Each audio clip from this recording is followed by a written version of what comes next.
po ay ating Straight from the Word. Ako po na kayo po ay nandyan para po kasama ko sa pag-aaral ng kanyang salita. At patuloy po natin pinapag-aralan ng 1 Thessalonians. Patuloy po tayong mapagpala ng salita ng Lord sa gabing ito. Bago po tayo mag-aaral ng salita ng Diyos, tayo po ay manalangin at pagkatiwala po natin sa Lord ang ating pag-aaral.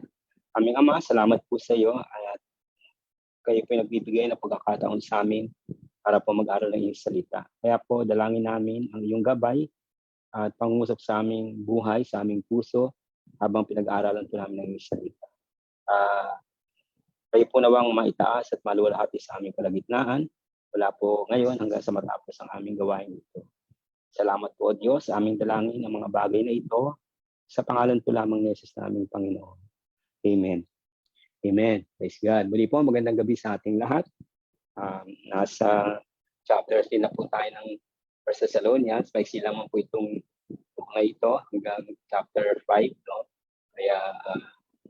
Kaya matatapos po natin ito. Maybe bago magtapos ng October or at the most. October po. No? Praise God.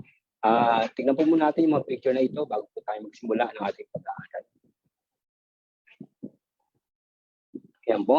Yan po ay isang civic or charitable organization na nag-prepare po para sa isang humanitarian activity or aid. Yan po. Next. Yan po, yun naman po. Ayan, mga volunteers po yan na iba-iba na nag-donate or they made themselves available po para tumulong sa iba, whether sa anumang sitwasyon, whether in crisis or emergency or calamities, or simply, meron lang po sila mga focus kaya po ng mga target people nila para tulungan. No? And of course, driven po yun ng love. Ito po, ang isa sa mga familiar na mga civic organization, which is worldwide. Yan po ay yung UNICEF o United Nations International Children's Emergency Fund. Yan pong samahan na yan po ay ng UN, no? Bahagi po ng UN na kung saan po ang kanilang focus po, yung mga personnel involved there is to give hope to sa mga children po sa buong mundo. Bibigyan po sila ng ayuda, clothing, no, food, no, maybe education, at binabantayan po nila yung future, yung rights po ng mga bata pa hindi sila ma-abuse o hindi po sila ma-exploit, no.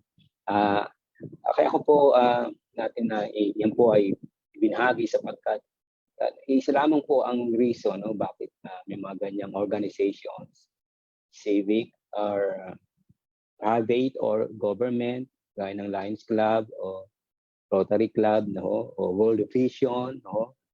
Yan po ay ang isang bagay na meron sa kanila ay sa compassion, concern, or love sa mga tao.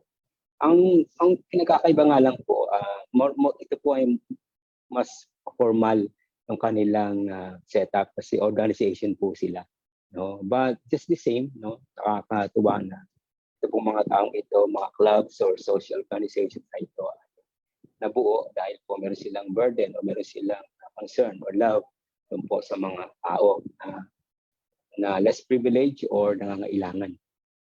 Ano po, ganun din po sa church, no? Ito po yung natutuwa si Paul na i-encounter niya, nakita niya sa Thessalonian Church at mula din sa kanya at sa kanyang mga kasama bilang mga leaders or spiritual father and founders po, kasama yung ibang mga missionary group niya sa kanilang pag-a-assist, sa kanilang concern sa Thessalonian believers. But hindi ito formal, mga kapatid. No? Ito ay talagang, sa spiritual side, talagang ito ay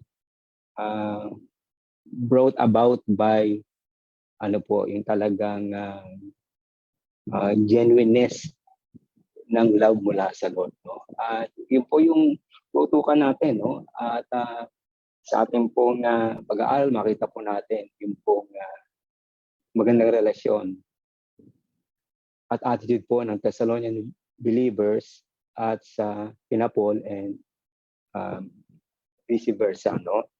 Ang ating pong title ay Instructions to Live Pleasingly. Instructions to Live Pleasingly. At ito po ay part 1 lang ito. Siguro po next. Susunod po, yun na makikita natin yung instruction to live. Pero mahalaga po itong itong parang unang papag-aralan natin. Instructions to live pleasingly. Okay? Unang sa chapters 3 verses 6 hanggang chapter 4 verses 12 ng 1 Thessalonians. Una po mga kapatid, a mutual feeling of concern and encouragement. Ayan. Ito po yung tinignan po natin na laman po ng mga verses na ito. A mutual feeling of concern and encouragement.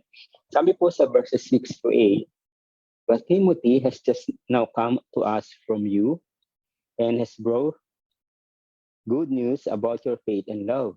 He has told us that you always have a pleasant memories of us and that you long to see us, just as we also long to see you.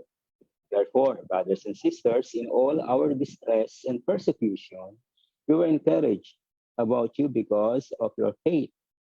For now we really live, since you are standing firm in the Lord. Ngayon, sabi po natin sa una, a mutual feeling of concern and encouragement.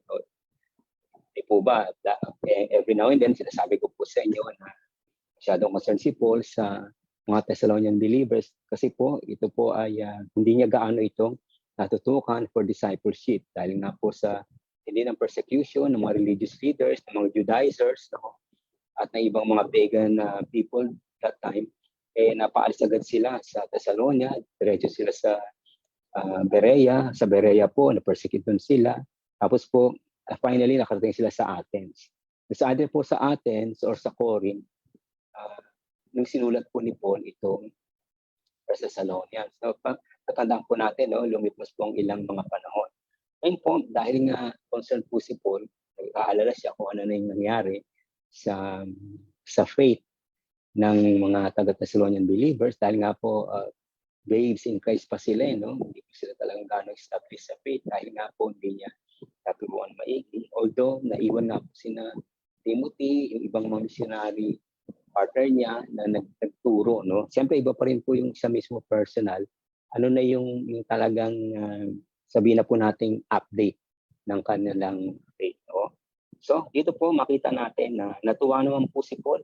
Kasi po, dumating na po si Timothy at kinuwento po ni Timothy na ayos naman, no? They were growing in faith, only in their faith to God, but also in their love to God at sa kanilang pagmamahalan sa isa't isa. No?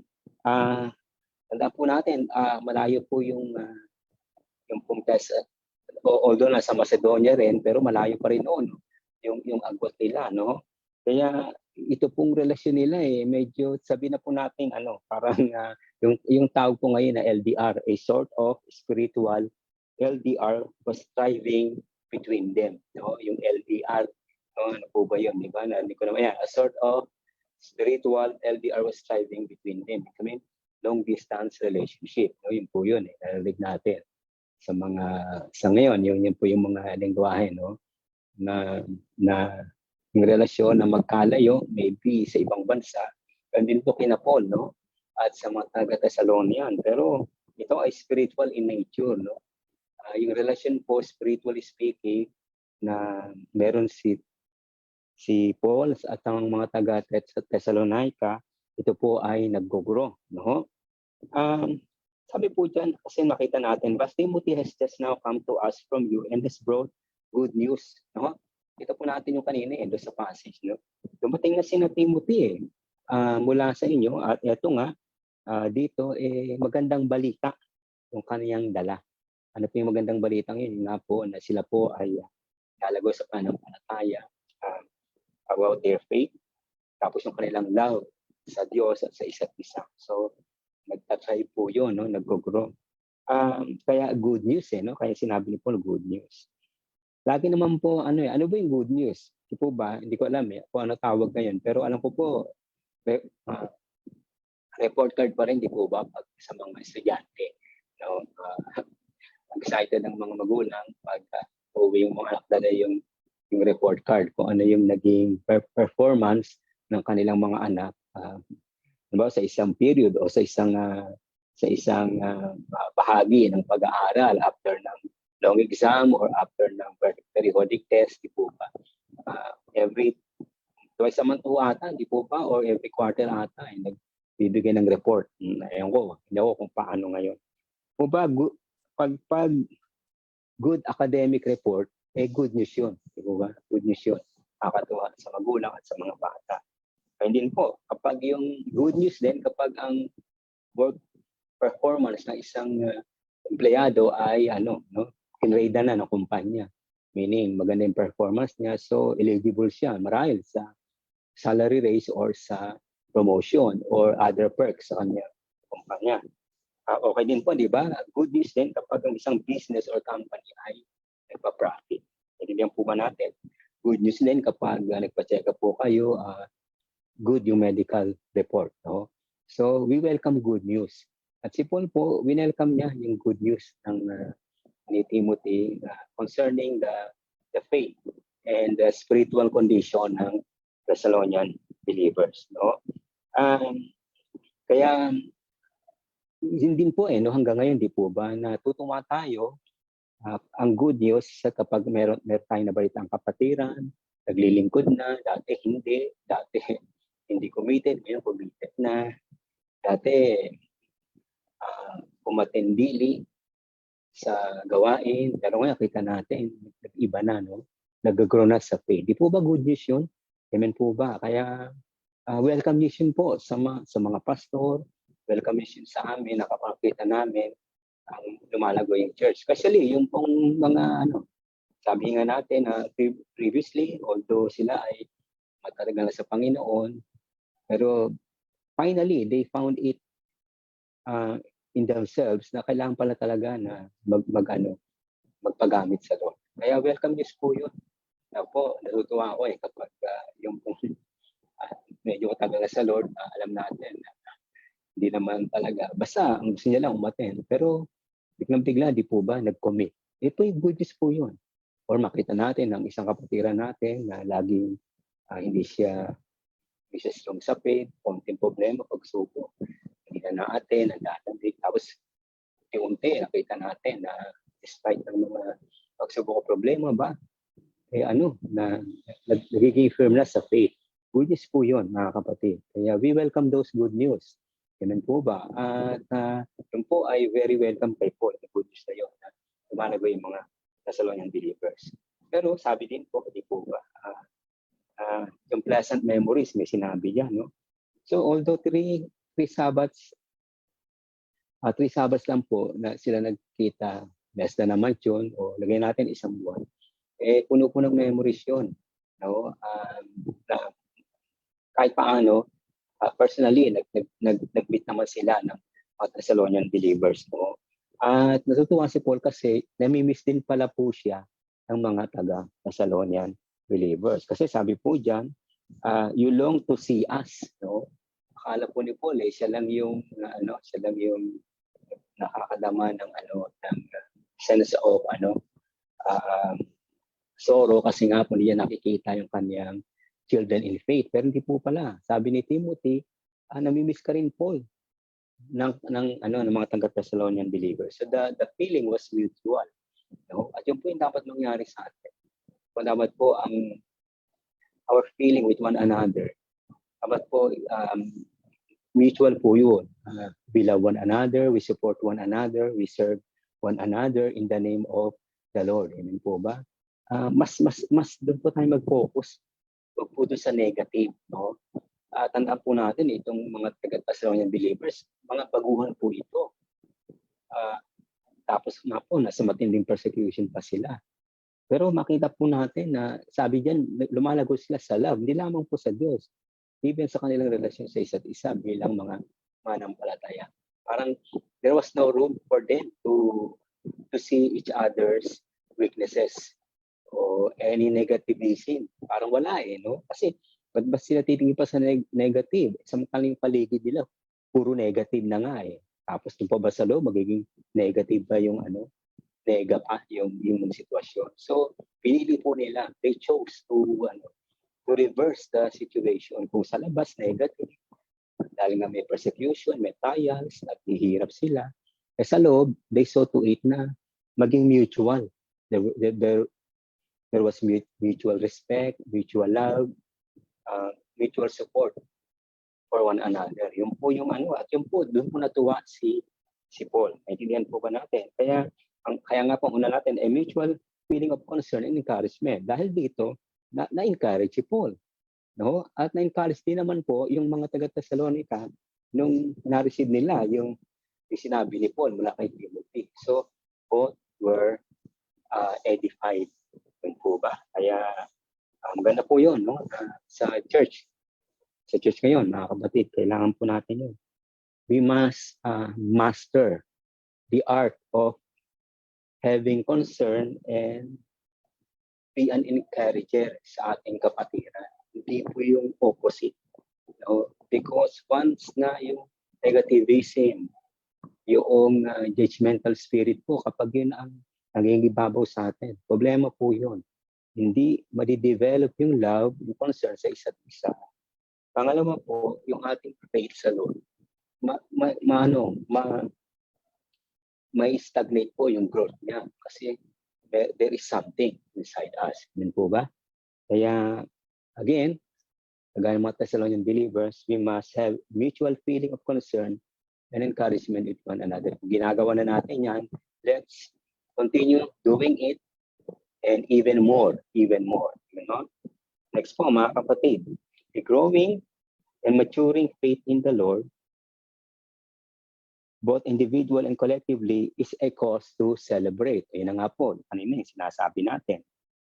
Yung patuloy na paglago at pag-mature sa faith sa Panginoon, ito po ay, as a person, as an individual, and collectively, ito po ay reason to celebrate. Sabi po sa verses 9 and 10, how can we thank God enough for you in return for all the joy we have in the presence of our God because of you? No? Night and day we pray most earnestly that we may see you again and supply what is lacking in your faith. Napumula natin yung passage na yan po. Sabi po dyan, hindi matapos yung salamat namin sa Diyos, sabi ni Paul. Kasi nga, tuwan-tuwa kami dahil lumalago kayo sa pananampalataya. At meron kaming joy. At muli, pinarinig sa kanila ni Paul na night and day we pray most earnestly. So, ay isa pong prayer po ni Paul at ng kanyang makasamahan, hindi lamang po lumago sila sa faith, kundi yung makita pa rin sila. Magkaroon ng opportunity, mag-open ang Lord po ng door once again so that ma-reunite po si Paul with these Thessalonian believers. Night and day we pray most earnestly that we may see you again. Pero bakit? Bakit gusto po ni Paul? Kasi nga po, gusto niyang makabawi. Makabawi. And supply what is lacking in your faith. So, having said, mga kapatid, na sabi natin a while ago, na lumalago sa faith and sa love ang mga Thessalonian believers, it does not necessarily mean na perfect sila. May mga areas pa rin na dapat i-work out sa kanila. Meron pa rin areas of faith, areas ng concern na gusto ni Paul na either ma-correct. Halimbawa, later on makikita natin yung tungkol sa resurrection, no? Ano yung kalagayan ng mga mahal sa buhay na nauna na sa kanila. Yun po yung isang i-address ni Paul later on. In-address din po yung tungkol later on sa susunod na lesson natin. Paano yung mga pagan practices nila, paano gagawin nila? No? They have to disassociate na doon sa practices na yon. In other words, mga kapatid, meron pa rin mga areas of concern. Kaya sabi po ni Paul, gusto ko rin kayong makita to supply what is lacking in your faith. Bukod po dito mga kapatid, kasi po may appreciation kay Paul na pinabayaan niya mula sa kanyang mga critics, no? Sa kanyang mga enemies na pinapakalat ng mga ito sa Thessalonian believers na iniwan sila, pinabayaan sila ni Paul. No? Pero hindi naman talaga yon. In fact, kaya nga napaalis si Paul, kagagawan po ito ng mga detractors.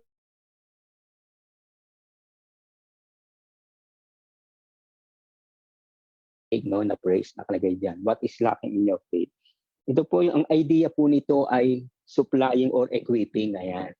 Gusto po ni Paul na i-equip sila.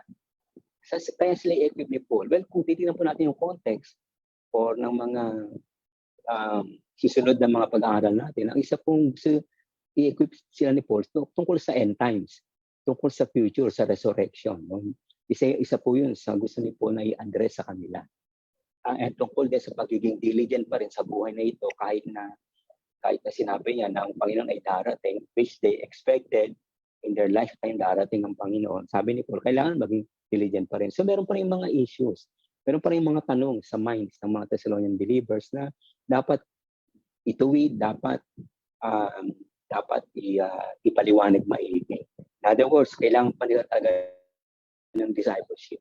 Kailangan pa silang maka-disciple. Diba? Kaya yun din po ang intention ni Paul, hindi lang para sila makita personally, pero para to supply what is lacking in their faith. At yun din po ay mahalaga sa atin. We will never arrive. Ayan po. Hindi natin pwedeng sabihin, naka-arrive na tayo sa spiritual goal natin. Hindi po, it is a continuing pursuit. Sabi nga po ni Paul, hindi dahil sa na-gain ko na. Not that I have already obtained it, but I continue to press on to pursue my goal. Sabi sa Philippians chapter 3. Di po ba? So, pagamat given the situation sa Thessalonica na church, yung hardness ng situation, yung discipleship ay somehow hindi naging very sabi natin strong kasi nga po na paalis agad si Paul. Pakita po natin na lumago pa rin sila. Pero in spite ng paglago nila, wala pong perfect. No, these Thessalonian believers, marami pa rin ayusin sa kanila. Pero ang maganda po, these believers were willing to learn. Kaya nga po, sabi ni Paul, pagdating ko dyan, tuturuan ko pa kayo.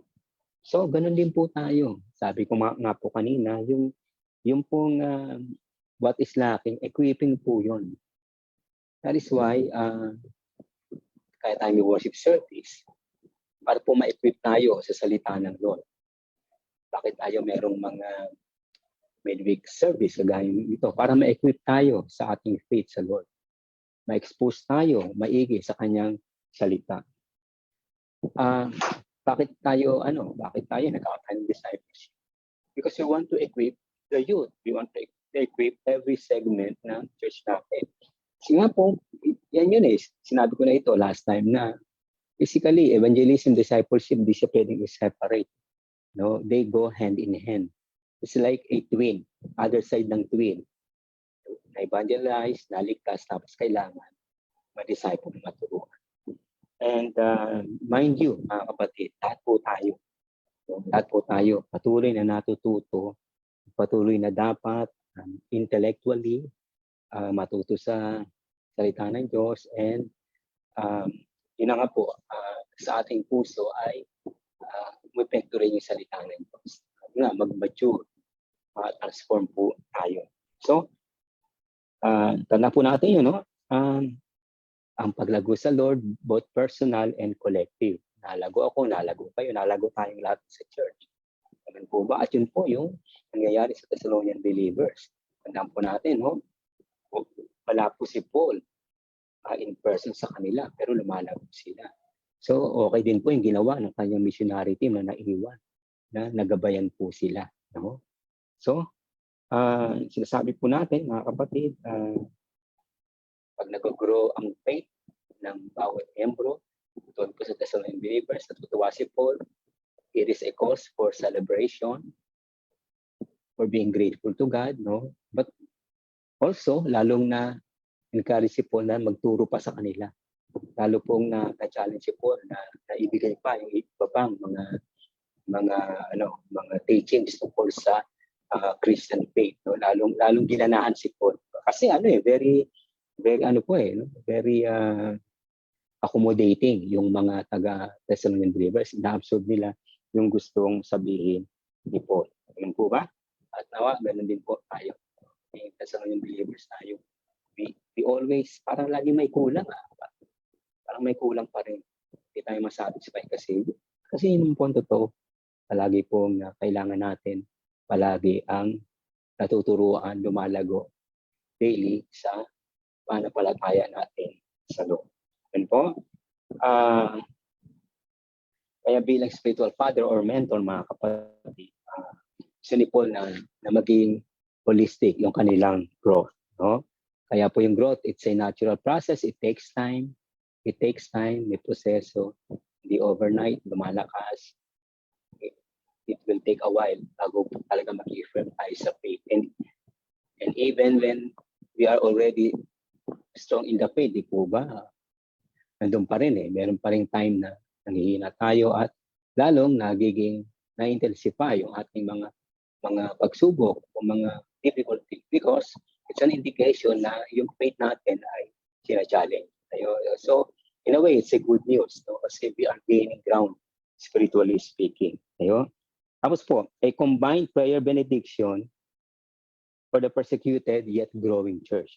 Yun po yung makikita natin sa verses 11 to 13. A combined prayer benediction for the persecuted yet growing church. Ito po sabi sa verses 11 to 13. Sabi po, now may our God and Father Himself and our Lord Jesus clear the way for us to come to you.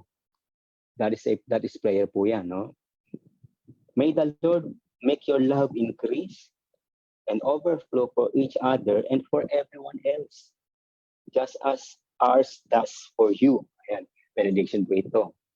Continuing benediction. May He strengthen your hearts, so that you will be blameless and holy in the presence of our God and Father when our Lord Jesus Christ comes with all His holy ones. Sabi po natin, it is a combined prayer benediction sa isang church na persecuted pero lumalago. Sabi po ni Paul, now may our God and Father Himself and our Lord Jesus cleared the way for us to come to you. Ganyan po yung isa palagi sa prayer ni Paul, which he had been praying for quite a while. Ayun nga po yung mag-open uli ang Lord ng opportunity ng door para po makabalik sila. Kasi nga po gusto ni Paul na makita sila personally at maturuan pa at ma-experience nila. No? Siya, bilang spiritual father nila, sa kanya spiritual children, magkaroon sila ng bonding time. Gusto po ni Paul yun. At hindi pa nga po nag-grant yun At mukhang hindi na ito na-grant no? Hindi na po ito na-grant. Pero nonetheless, no, natutuwa si Paul at least meron na siyang report na nakuha na okay naman sila. No? Ngayon po, tingnan po nandito. Dito sa verses 11 through 13, ito lang po ang isang sinasabi niyan. The source of every spiritual blessing and breakthrough is God alone. The source of every spiritual blessing and breakthrough is God alone. Kasi sabi po ni Paul, may the Lord make your love increase. Sino po mag-increase ng love sa atin? Especially doon sa nahirapan tayong mahalin. Sa pinipili natin yung mahalin. Pinipili lang natin kung kanino tayo magiging concern. Sino magbibigay sa atin ng breakthrough? Para kahit yung medyo hindi tayo kapalagayang loob, kahit medyo negative tayo sa isang tao, maging concern pa rin tayo, maging loving pa rin tayo. Ang Diyos po magbibigay na. No? May the Lord make your love increase. No? Meron na silang love towards one another and towards God Himself. So, sabi ni Paul, lalo pang mag-increase. No? Yun din po, kung tayo po ay encourager, isa sa mag-gift natin magbigay ng encouragement, di lalo tayo mag-encourage. Lalo pa tayong lumago in the gift of encouraging. Pag tayo ay teacher, di lalo pa tayo lumago sa pagtuturo, sa gift of teaching, or sa administration, or sa shepherding. No? Yun po, ang Diyos po nagbibigay nun. No? The source of every spiritual blessing and breakthrough is God alone. Sabi, may He strengthen your heart so that you will be blameless and holy. No? Siya po nagbibigay ng blamelessness sa atin. Of course, ang Lord, di ba? He is our righteousness. Yun po yung positional. But meron progressive na holiness. Di po ba? Gusto ni Paul, habang tumatagal, transform tayo sa image ng Lord. Mga Thessalonian believers, no? Naaalis unti-unti yung mga negative. Papalitan ng positive, ng maganda, yung mga attitude, yung mga character. Hanggang sa dumating muli ang Panginoon until He comes again. No? Kaya meanwhile, ang nangyayari sa mga Thessalonian believers, they continue to battle or to face with with the strength of the Lord, yung persecution, yung kahirapan nila, at yung mga questions nila regarding faith. Kasi nga po, meron pa silang mga tanong, ano mangyayari sa future, paano yung mga mahal nila sa buhay na nauna na. No? So kung titignan po natin ang ating Thessalonian believers, marami po silang concern. Yung mga tanong pa sila sa kanilang faith, marami pa rin silang di alam. Pero sa kabila po nito, they chose to grow, they chose to mature, no? At pinili po nila na mag-stand sa kanilang faith. At kaya po doon natuwa si Paul. So, kumbaga mga kapatid, talagang hindi naman di po ba sa salita ng Diyos. It is in the presence of difficulties or challenges that the probability or the possibility to grow in our faith and mature nandoon. The more we are being tested, the more yung opportunity na lalago tayo. No? At yun po yung sabi ni James, sabi ni Peter, sabi ni Paul, pag tayo nasa test sa trials, opportunity yung para tumagot tayo. Yung po ang naging buhay ng Thessalonian believers all throughout their existence sa church kasi po may persecution talaga. Pero dahil nga po nakaka-manage po sila to move forward and to go on sa kanilang faith kasi nga po alam nila yung blessing, every spiritual blessing and breakthrough ay mula sa Diyos. Amen po mga kapatid.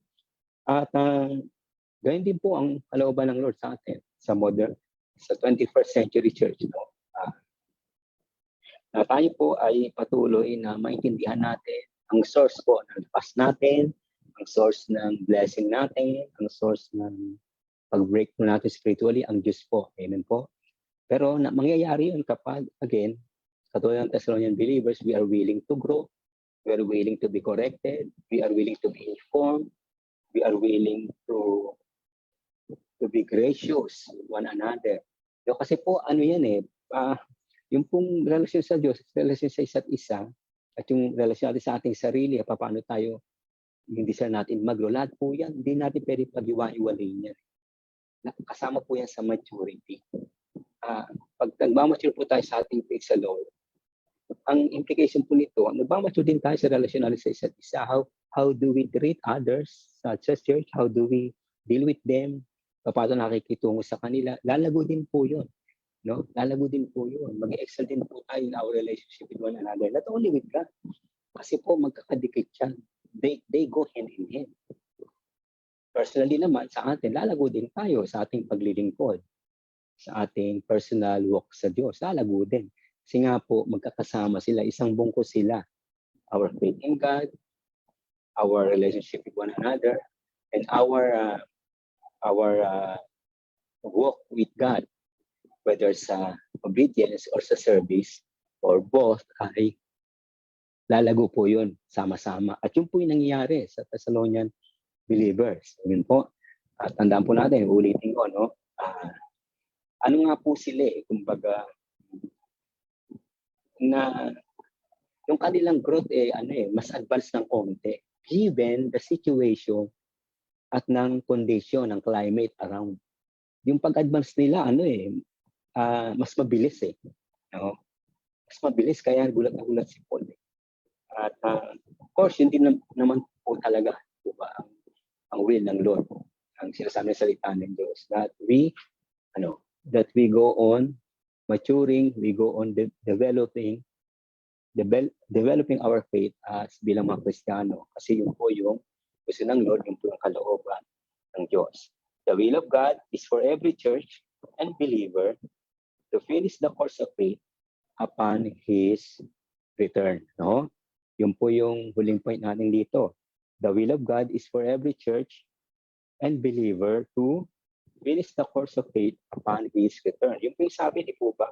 Sabi diyan, may He strengthen your heart so that you will be blameless and holy in the presence of our God and Father. And when our Lord Jesus Christ comes, with all His holy ones. Ito yung reference po yun sa muling pagbabalik ng Lord. So gusto po ng Diyos, the will of God is for every church and believer to finish the course of faith upon His return. When Jesus Christ comes with all His holy ones. So pag sa muling pagbabalik ng Panginoon, yun po yung gusto nyo makita. Amen po na tayo ay nag-mature, lumago, no? Yung po yung kalooban ng Diyos. Kaya, katulad po ng Thessalonian believers, which pwede na sila magkaroon ng excuse not to grow, not to mature in their faith kasi nawala agad yung spiritual mentor nila, tapos nakarap pa sila sa matinding pagsubok, sa persecution.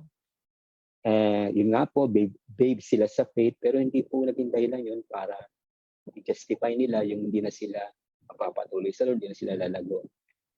Ang nangyari po ay nag-persevere sila sa faith. Naintindihan nila na bilang mga na born again, nakakilala sa Lord, kailangan po nila lalo na lumago at mag-mature sa Lord. Kasi yun yung dapat, yun ang dapat. Kasi nga po naranasan nila yung pagmamahal at yung salvation ng Lord. Buti na lang po at merong isang mentor sila, si Paul, na ginawa yung lahat para sa kanila. No? Although na-separate siya for a while, no? Or permanently na nga, no? Nandun pa rin po yung concern ni Paul. Kaya mga kapatid, sa gabing ito, alam po natin yun, no? Kasi yung title natin ay instructions to live pleasingly. Itutuloy po natin yan next. Pero ano ba yung instruction to live pleasingly? Lumago tayo. Nakaka-please sa Lord yun. Lumago tayo sa faith, sa love sa Lord. Lumago tayo sa relasyon natin sa isa't isa. Mas maging maibigin tayo, mas maging magparaya, mas maging makonsiderasyon, mas maging maunawain. Yun po ay pleasing yun sa Diyos. Pleasing yun sa Diyos. Yung naglilingkod po tayo sa Lord, papatuloy ka at may pagsubok problema, pleasing po yun sa Diyos. Yun po yung next part nitong to live pleasingly. Tignan po natin next Wednesday. Amen po. So, salamat tayo. Alam po natin, kapag ganito po yung gagawin natin as a church, katulad ng sa Thessalonica, andun po yung palaging breakthrough spiritually. Amen po. At nawa, naging pagpapala po sa atin sa gabing ito, mag-aaral natin ang kanyang salita. Ito po ay naging encouragement po sa atin. So, as we end this Bible study, let us pray, mga kapatid. Aming Ama, salamat po sa iyo na sa oras na ito. Patuloy po ninyong pangungusap sa aming buhay ay maranasan namin. We thank you for your word tonight, Lord. Salamat po dahil alam po namin na palaging buhay ng salita para mangusap sa amin. Thank you for this opportunity na mapag-aral namin ang iyong salita. Alam po namin na ibigay patuloy ng lakas sa amin at challenge para po mag-aspire kami na lumago mabuhay po sang-ayon sa iyong kalooban. We bless you tonight. Dalawang pong prayer request kay Brother Salving. Nawa po, mag-intervene po kayo, Lord. Siya po ay makarecover sa kanyang stroke at natin is impossible with you, Lord. Kaya dalangin po din namin ang iyong pangungusap at pagpapalakas po sa kanyang family. And likewise, Lord, sino man pong may karamdaman, meron pong anumang physical discomfort sa gabing ito, just touch them, Lord. Makadamas po sa nakaginawahan ang iyong healing touch po ay maranasan nila. We thank you, Lord, for answering all our prayers tonight and for the opportunity once again to study your word. We bless you, we praise you, exalt you, and we bring you back all the praises. In Jesus' name we pray. Amen. Amen. Magandang gabi po sa ating lahat.